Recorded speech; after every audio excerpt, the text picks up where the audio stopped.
It was late summer night, about 11:30 p.m. in August 1974. I was about 17 years old at the time. I was driving to my home in Nace, Virginia, which is located between Troutville and Buchanan. I was coming home from my girlfriend's house in Salem on Route 11, passing through Troutville. Coming into Troutville, I had noticed some relatively low lights and thought it might be a plane making an approach to the Woodrum Field in Roanoke.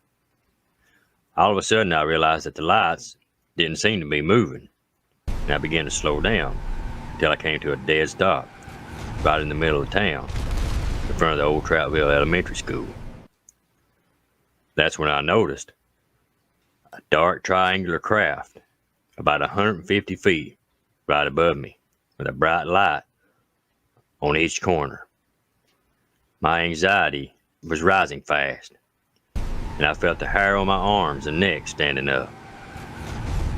I rolled down my window on my '63 Oldsmobile and leaned very far out and looked straight up.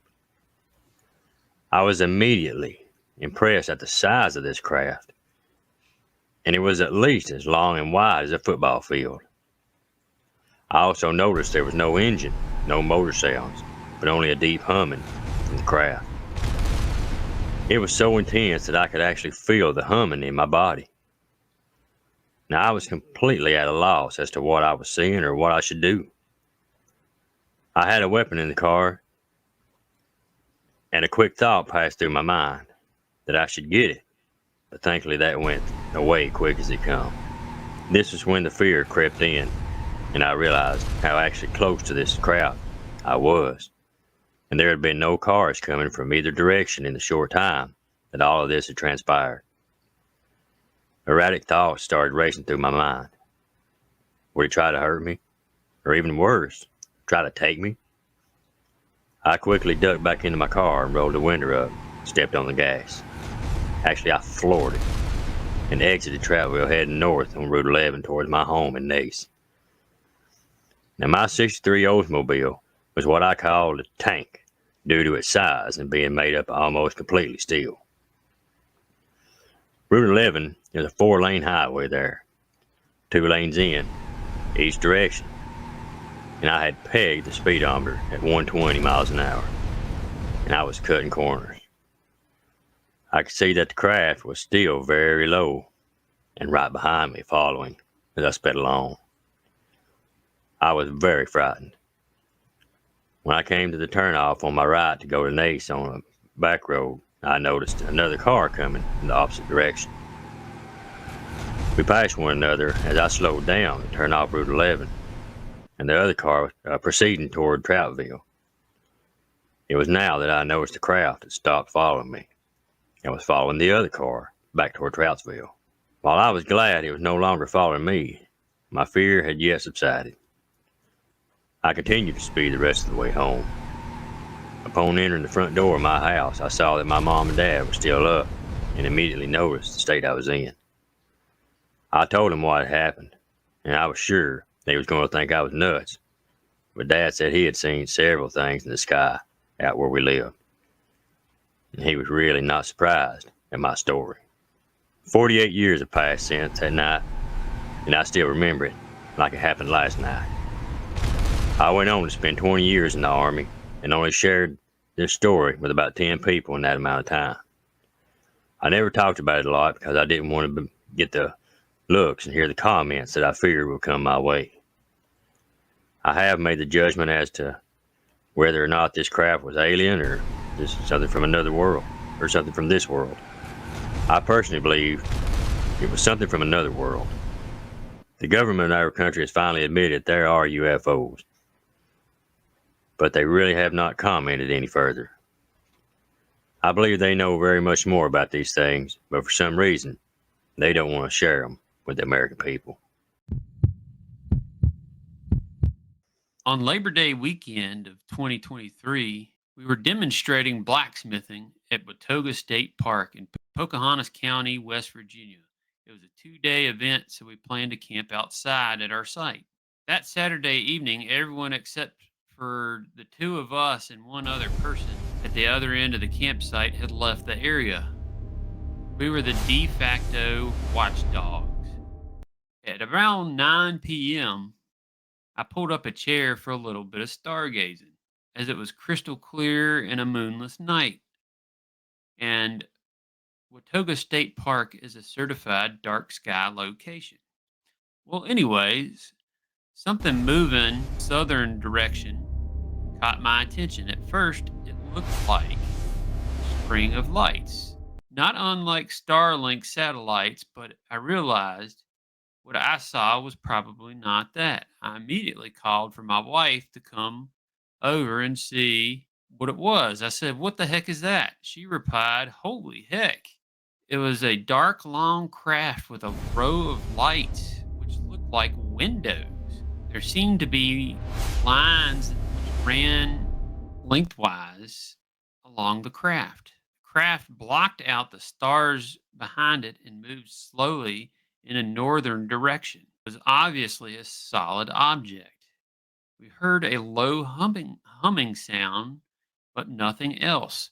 We watched for about 5 minutes, we figured, before it seemed to bear easterly and then it just vanished. It appeared to be just above the tree line at the other end of the open area where the event was being held. So I would guess it was around 200 feet or so away from us.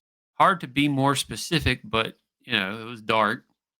Fortunately, we did not see a beam of light or anything or hear any movement from the woods, nor did any of the other occupants, such as the Kentucky hunter saw in one of your other videos. But it still became one of those nights where Loretta Lynn once sang, "Gonna sleep with one eye open," and we did. When we got home the following evening, I looked up Starlink satellite releases and watched several videos. And no, that was not what we saw. My wife Bonnie filled a report with MUFON, and they have so far not debunked it. I am 79 years old, and I have never seen anything like this in my life. My story goes back to 1974 on the Kentucky-Virginia line. I got up about 4:30 a.m. to go hunting. I've been an avid hunter my entire life, just like my father and his father before him. I gather my gear and head to my pickup truck with a cup of coffee, excited for a morning hunt. I load my gear up in the back and stick my rifle in the cab. I start to back out of the driveway when I notice strange lights in the sky. I stopped and just glared at it for a few minutes. It was orange, green, red, and white in color. Its size would fluctuate. I shrug it off, thinking it may have been an airplane, and pull off into the road. As I'm driving, I usually met with some light traffic from people going to work. Not this morning. This morning was strangely different. I pull on to the road my hunting area is on, and then just pull off the road back into the woods about 300 foot and park. I get out and begin grabbing my gear and rifle. There was an eeriness about the woods that morning. Still dark. Moon was barely shining in light fog. The woods seemed lonely. I've never felt like that before, ever. Suddenly, the lights in the sky appeared just above me, about treetop height, and begins to get lower.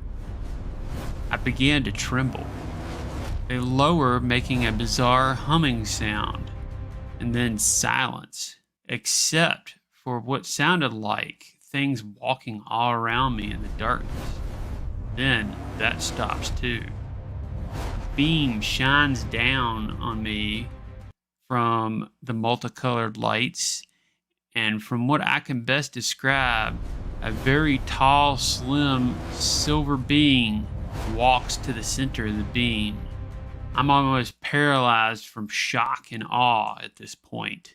There, about 20 feet from me, stands this silver being with no features whatsoever. Then a voice comes from it and says, "I shall return again." And then I wake up in my truck, only now it's daylight and about 10 a.m. I never told anyone about this for more than 20 years in fear of what I would be called and thought of. What if they know I said something and then come back? Because so far, they haven't returned, as far as I know, not to me anyway. However, technically it said it would return. It never said when. I think this happened around 2009 or 2010. I was living in Lowell, North Carolina. I still live here to this day, but I'll never forget what I saw on that one particular night. It was a quiet Saturday evening, just before 9 o'clock p.m., the time that the Sci-Fi Channel usually premiered one of its new movies. I was sitting in my bedroom in the recliner, ready to relax and enjoy the movie. I reached for the remote, turned on the TV, and that's when things started getting strange. The channels began flipping on their own. Not at a normal pace, but rapidly. So fast it was impossible for anyone to press the buttons that quickly. I stared at the screen confused. Maybe the batteries in the remote were low, so I swapped them out, but that didn't help. The channels just kept flashing like a blur, like the TV had a mind of its own. Finally, I sighed and just turned it off and thought to myself, guess I'll be buying a new one tomorrow. I switched off the light and leaned back, but my room was still bright. For a second, I just sat there puzzled before saying out loud, "Where's all this light coming from?" I figured maybe my neighbor was working on his car again, and the headlights were just pointed towards my window. But then after thinking about it, that didn't really make sense. He would have had to tear down his fence to get his car into the backyard. My next thought was that the police might be out there with a spotlight searching for someone. When I turned toward the window, though, my stomach dropped. The light wasn't coming from the ground, but above. I pulled back the curtain, and my whole room was flooded with an even brighter glow. I actually had to shield my eyes with my hand to see. I called for my mom, and when she came into the room, the first thing she said, "Where on earth is all this light coming from?" We both looked out the window and froze. Hanging over the sky above us was something enormous. It was round and glowing so brightly that it hurt to stare at it. From where I stood, it looked about the size of a full moon, but it was much closer, moving across the sky at an eerily slow pace. The sheer size of it was just overwhelming. Then it drifted behind my neighbor's tree, and something incredible happened. The glowing object broke apart and scattered into fragments of color. Through the branches, we could see the pieces shimmering in shades of blue, green, gold, silver, and red, like thousands of jewels twinkling in the darkness. It was otherworldly, beautiful, and terrifying all at once. My mom and I stood there, stunned in silence, as the fragments began to slowly reform, merging back into one glowing sphere. The light intensified again, so we both had to shield our eyes. And then without a sound, it was just gone. 1 second it hovered in the sky, and the next it shot off faster than anything I have ever seen, vanishing completely in the blink of an eye. That was one of my UFO encounters that happened here in Lowell. I've seen things ever since. I can't explain what I've seen. Some I'll share, others maybe it's better if I don't.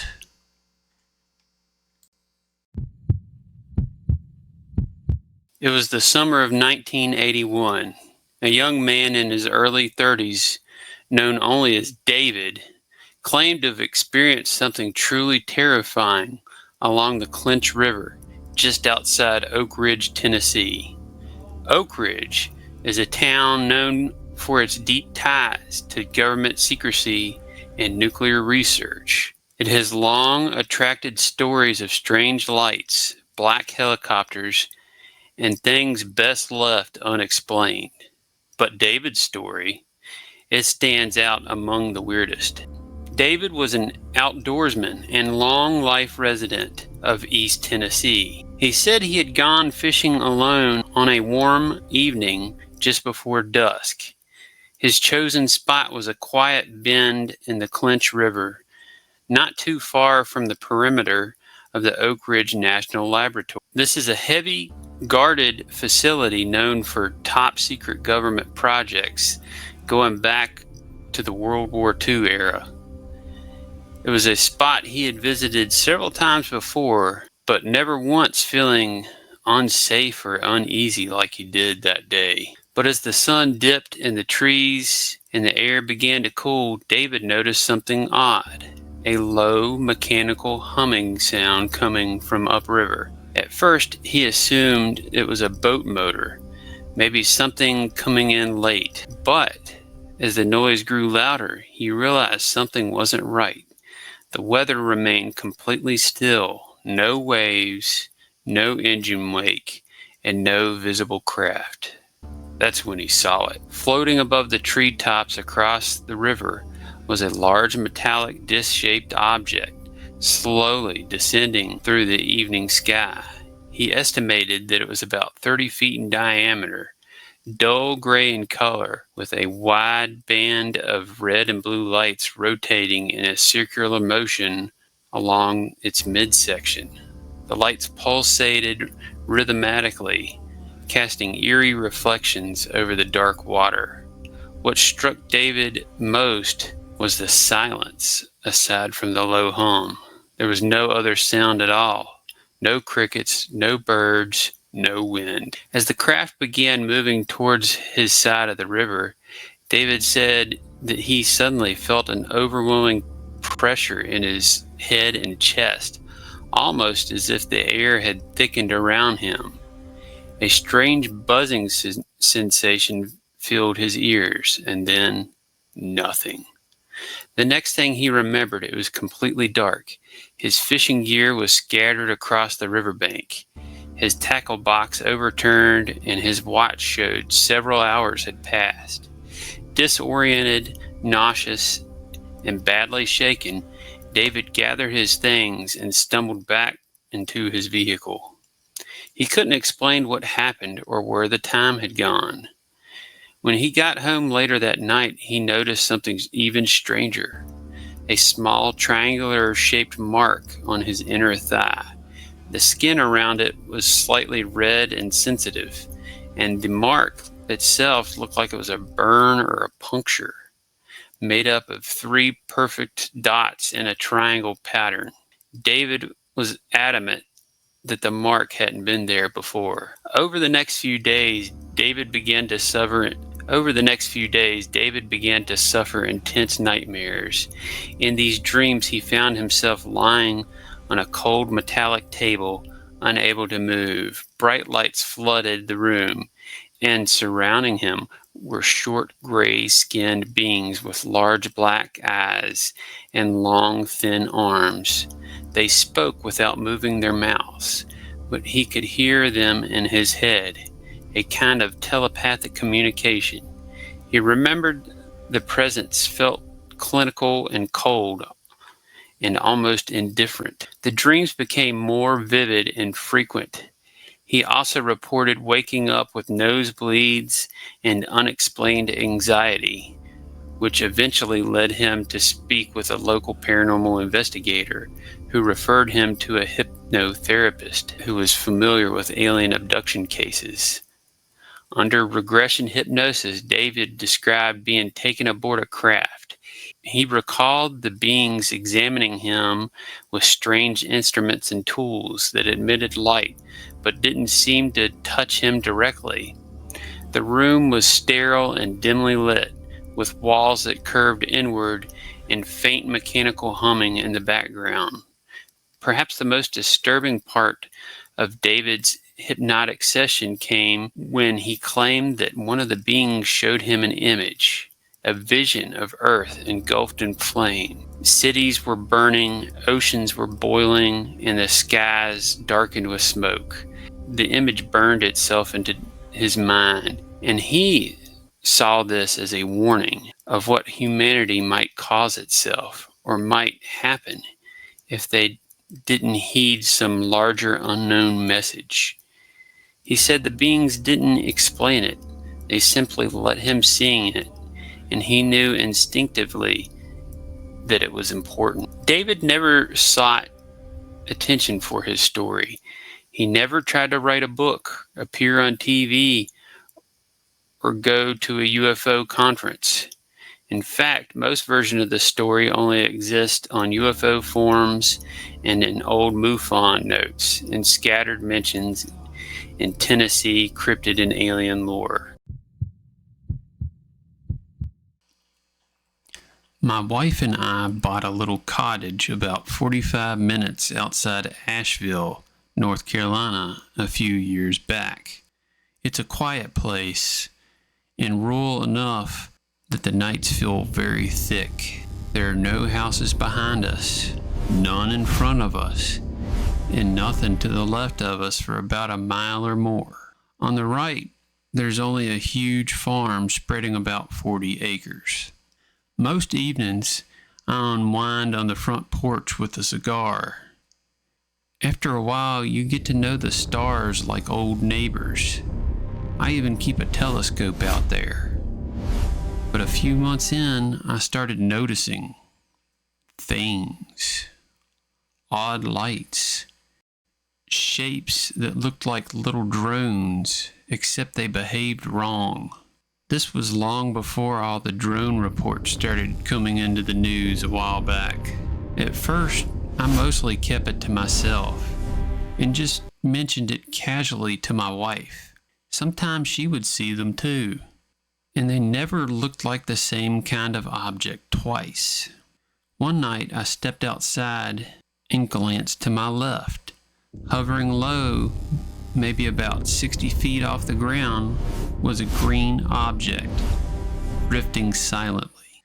When I tried to take a picture of it, my phone actually flashed a warning that whatever I was pointing it at was emitting ultraviolet light, and the photo couldn't be captured.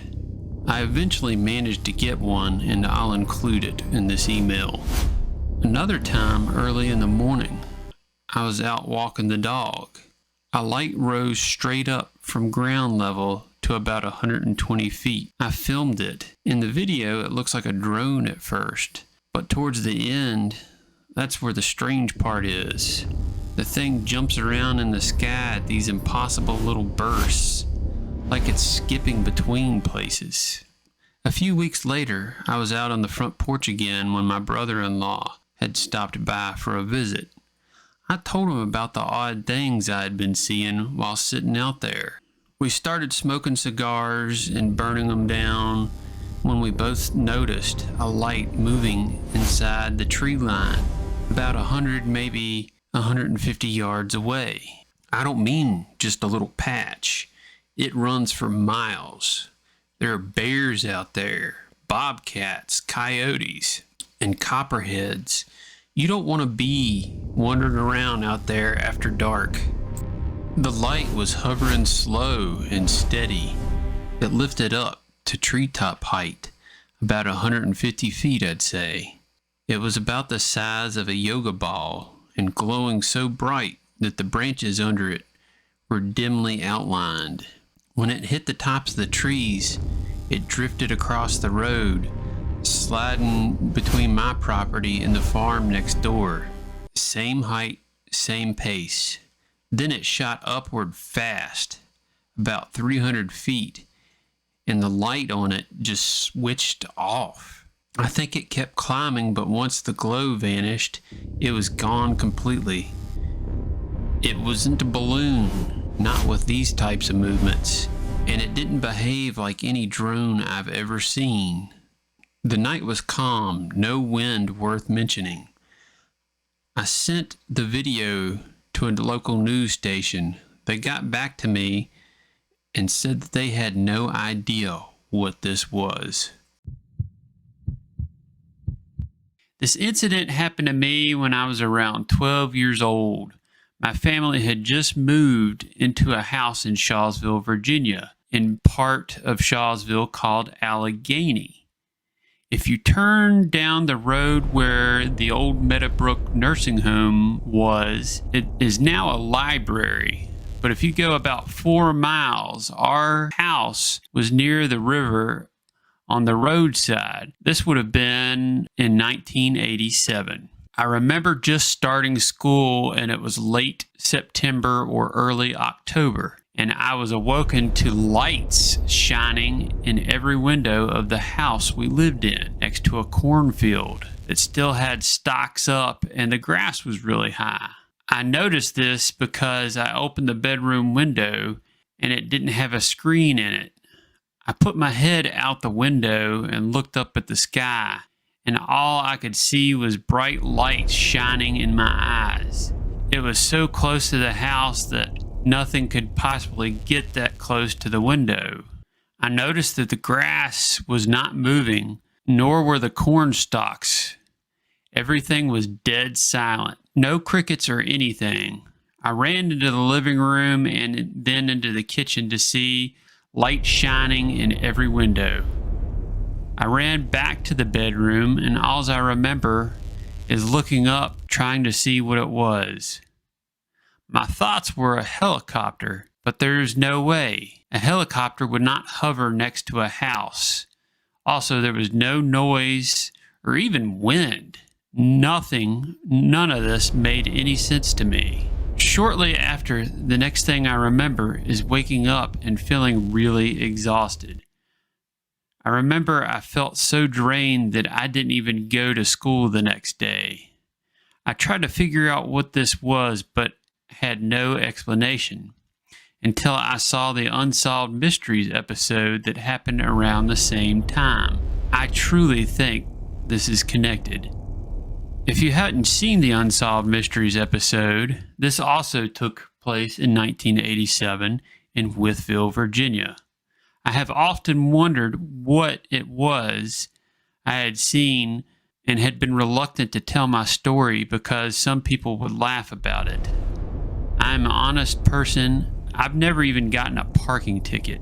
I just wanted to see what other people thought or if they had seen anything like this during that time. I have not seen anything like it since. I find similarities in the other story that was featured that I mentioned before because it had the bright light and the grass not moving. If you look up UFO sightings in Wytheville, Virginia in 1987, you'll find plenty of stories. Just wanted someone to share with. Thank you, Tracy. When I was a kid, my family and I went to see a relative on Christmas Eve to open presents. This was in West Virginia in the late 2000s, I think, and I remember it being dark at the time. On the way to our destination, we were driving past what looked like a natural slope between two mountains by the roadside. This spot was also near a railroad crossing. We saw 3 large red floating lights. At first, we thought that it was a new cell phone tower, But then the lights began to move ever so slightly. And when we saw that they weren't attached to anything, my father pulled the car over and we all stared at the lights for a while, trying to figure out what they were as they hovered gently back and forth over the same spot between the mountains. We could see now that there wasn't a cell phone tower there, but none of us at the time jumped at the idea of it being a UFO. We still thought it might have been part of the landscape or something. We figured we would check it again on our way home and see if it was still there, and headed off to my relatives for Christmas Eve. Of course, on the way back, the 3 red lights were completely gone. Therefore, it couldn't have been part of the hillside. It was most likely something flying, though it could still be something explainable in an ordinary way. It was only years later, after my interest in anomalies, that I remembered this story of something that happened to me and my family. For a long time, I held off telling the story, thinking, well, that doesn't count. But when compared to most UFO reports, I'm pretty sure it counts just as much as those do. It happened between 75 and 1978. Ones involved was the one that sent the story, her sister Charlotte, and their parents, and the neighborhood friend that they're going to call Bonnie for the story. So it was a normal late summer evening. Our family had gone to a popular Italian restaurant for dinner. At the time, it was located in downtown Roanoke City. We lived out in Roanoke County off Route 419. It was late summer. The sun was still setting there, right after our dinner. The sky was kind of like a pinch, orange, goldish kind of blue. And I can recall it as one of them perfect, cloudless, warm evenings. When we was leaving the restaurant, heading home, we could see a bright light over Sugarloaf Mountain. We lived at the eastern base of Sugarloaf. Of course, we knew, it had to be Venus, the evening star. UFOs were something in search of, but still fun to imagine. Well, being bouncy little children, we insisted our parents follow the evening star home. This was easily done, as it was in the direction we had to go anyway. There was little to no traffic, so the drive was fairly quick. But as we neared the mountain, we realized Venus was staying in position to the mountain and becoming slightly larger. I don't recall very clearly, as we were just realizing this weren't normal. The Cleston Glen Heather Drive, looking across Route 419 to our neighborhood, it was clear. It was something hovering there. No flashing lights of an aircraft. It was giving off a brilliant white light, but it was clearly something in there. There weren't no traffic, so we proceeded home across 419. As we drove to our street, we could see it kind of hovering to our left. It was a large object, like a funny shaped hot air balloon. We didn't draw that analogy at the time, though. What we saw as we approached was not a ball of light. The light was actually reflecting off the object. As we approached it, it became possible to see more brilliant white glare. The object was mostly a beige, kind of grayish-like in color. It looked like an inverted bee hanging under a tree, under a 3-bladed ship or a plane propeller or something. I wondered how that was something with propellers like a helicopter could fly if they weren't spinning. By this point, Dad had stopped the car. We were in front of Bonnie's house, her big old dark green Oldsmobile, a Delta 88. Affectionately known as the Tank. As the craft was hovering to the left, Charlotte and Mom slid over to my side to look out the windows and see it. Mom said to stay in the car, meaning don't roll the windows down or hang out of them. But I can recall the propellers were a steel gunmetal gray. They seemed shiny, no designs or markings. The skeep was more of a matte beige, grayish light, and it had a ring of tiny round lights around it. and somehow it was kind of dark. For the most part, I recall them as white, maybe a few pastel tones here and there. Several were dark as if the lights were out. My immediate thought that it was like portholes on a cruise ship, that perhaps that is what it was, an alien cruise ship come to tour our planet. The very center lowest tier was all red light. It was neat to look at because you couldn't focus on it. It was all just kind of swimmy. At the time, we didn't have laser toys, but aim for the dot at a white wall and stare at it. That's what it was like. Or looking into a red stoplight. So I think it was some sort of laser light, but I saw nothing on the ground affected by it. Well, suddenly the craft began shrinking. I mean, it got so small fast. Then it seemed to shoot off to the right and then up. We realized it hadn't shrunk. It had, in fact, shot straight up and away from us. But because it was above us, there were no reference points or speed, size, or anything. Well, all this time there had been no sound or wind either. At this point, either Charlotte or I asked what it was.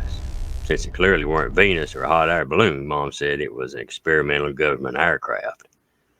Given Mom's military side of the family, well, that was a good enough answer for us. Well, Dad took the tank out of park and we finished the drive home. All that was said was Mom saying we wouldn't discuss this as it weren't anything. The next evening, I was riding my bike, saw Bonnie in her yard, and stopped to play and tell her of the Air Force thing we had seen over her house. Well, Bonnie turned pale and said she didn't think it was an Air Force plane. Bonnie was about 10 years older, and so she had been home alone that night. Well, we hadn't seen a car in the driveway that night, and she said that she hadn't felt well, as migraines I recall. So, when her folks went out for dinner, she planned to stay in bed and rest. Her parents were going to bring her back something to eat later. She said she had taken a nap and had a really weird dream while they was gone. Bonnie said she had dreamed she had woke up and it was still light out. She saw a small man who was all white with a big head, dark eyes, no hair, and little mouth. He was short, about 4 foot, I think. He was standing in the hall, looking in the room at her. He saw her look at him and fled to the right down the hall. She leaped from the bed and gave him chase, but he was faster. She heard it go down the basement stairs, down from the living room. She then heard the basement door slam. She ran to the living room window and looked out over the backyard. She saw 2 of the white men run across the backyard and to a whitish disc that was floating, it seemed, over the fence, just this side of the line of the pine trees, separating it from the swimming pool behind them. This is technically an easement between the swimming pool and the neighborhood properties. Most of the yards at the time was fenced, as I recall.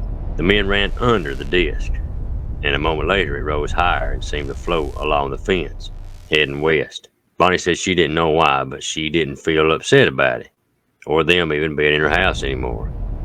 She just felt sleepy, so she went back to bed. When her parents came home, she woke, and it was dark out. She told them what she had dreamed. She knew it was a dream because everything was fine in the house. The basement door was locked, and if somebody had been in the house, she certainly would not have just gone back to bed. But when I told her what we saw, it made her really upset, and she went to tell her parents. Nothing else came of it, but a year later, they moved, and we lost touch. It was a chilly autumn afternoon in Pocosin, Virginia, back in 1959, a quiet town near Langley Air Force Base. The sky was a muted gray, and the distant call of birds echoed across the vast marshy landscape. The air smelt of damp earth and decaying leaves, perfect conditions for a hunting trip. 15-year-old Mark Musa Jr. and his 14-year-old hunting companion, Harold Moore Jr., had ventured into a familiar yet eerie territory, in an abandoned U.S. Air Force bombing range near their homes off Ridge Road. This stretch of wilderness was known as Big Marsh and was a sprawling, desolate place where rusted warning signs and the remains of military past exercises still lingered. As they trudged deeper into the marsh, their boots sinking slightly into the soggy ground, Musa suddenly froze. A strange object, like anything he had ever heard, filled the air above him. It wasn't the rustling of the trees or the distant hum of the aircraft. It was rhythmic, mechanical whirling, reminiscent of a flock of wild birds taking flight. Separated from Musa by roughly 100 yards, Moore squinted into the air, his breath catching his throat. Descending slowly above him, as if defying gravity, was a small metallic craft no more than 4 feet in diameter. It hovered about 100 feet, wobbling slightly as it moved lower. By the time it reached 50 feet, by the time it reached 50 feet above Musa's head, its silvery surface reflected the dimming daylight in an eerie shimmer. A chill ran down Musa's spine. His pulse quickened. Every instinct in his body screamed danger, and without thinking, he shouldered his 12-gauge shotgun, aimed it at the mysterious craft, and pulled the trigger. The first blast crackled the still air, following quickly by a second. The shotgun bucked against his shoulder as he fired a third and heavier slug. Each shot met its target, but instead of piercing the object, the rounds ricocheted off with a sharp metallic screech, as if its bullets were meeting solid steel. The sound was unnatural, granting, echoing, like metal scraping against metal. The saucer reacted instantly, as if it was startled. It halted its descent, hovering motionless for a moment. Then, with an abrupt spin, it began to whirl like a child's top toy. Faster and faster it spun until, in a blur of motion, it shot off skyward in a perfect straight trajectory, disappearing into the sky within seconds. Muzz and Moore stood there, dumbfounded in silence. The only sound now was their ragged breathing. The marsh, which moments before had been filled with the sound of shotgun blast and the strange whirling of the craft, was deadly still. The boys eventually made their way back home, struggling to put into words what they had just witnessed. News of the encounter spread, catching the attention of UFO investigator Larry Bryant. Years later, Bryant said that despite the evidence recorded in archives, officials at Langley Air Force Base had shown no interest in investigating this case. Had the boys encountered an experimental military drone, an extraterrestrial craft, or something else entirely? No official explanation was ever given, leaving their harrowing experience a mystery, one that lingers the shadows of the marshes to this day. It was probably 25 years ago when it happened. My sister lives on the Alabama River down a dirt road that is about 7 twisty roads that aren't well maintained. My husband and I used to visit her on the weekends and have cookouts and river riding and such. We stayed pretty late one night and we were riding down the godforsaken road, and then something appeared above us off to the right. It was bright and it was focused on us as we rode down the road. It mimicked our every turn. We weren't so much scared as we were curious. Then, just like that, it shot off at warp speed. We got home and called my sister to tell her about it, and she said y'all are drunk. That didn't happen. Well, that very next week, she had a wake-up call. She was working the night shift, and she was riding the same crappy dirt road at about 2 in the morning when she saw this big, bright circle right over the top of her truck, and it hovered. She said it was so bright it lit up the woods on one side of the pasture across from her. She had never been so scared in her life, and just like us, it shot off and disappeared at warp speed. I know she's telling the truth because she doesn't drink at all. She was scared to go to work because she thought it might come back. And that was 10 absolutely terrifying UFO sighting stories. Some of these sound like they were even close encounters. Oh my gosh. With the whatever these beings are that pilot these things. I'm telling y'all right now, with everything I've seen and experienced myself and heard of, and all the stories that we've been sent over the years, I think the UFO ones frighten me the most. What do y'all think? Let me know what you think in the comments. And also, just say hi and where you're listening from. We'd love to see that in the comments as well. It's just great to see and hear from everybody. And let me know what you think, too, of all these stories. Oh, my gosh. Just to even think about what stands out the most. They all do. They all stand out in their own different ways. There's that Appalachian hunter in the 70s. Oh, my gosh, that story.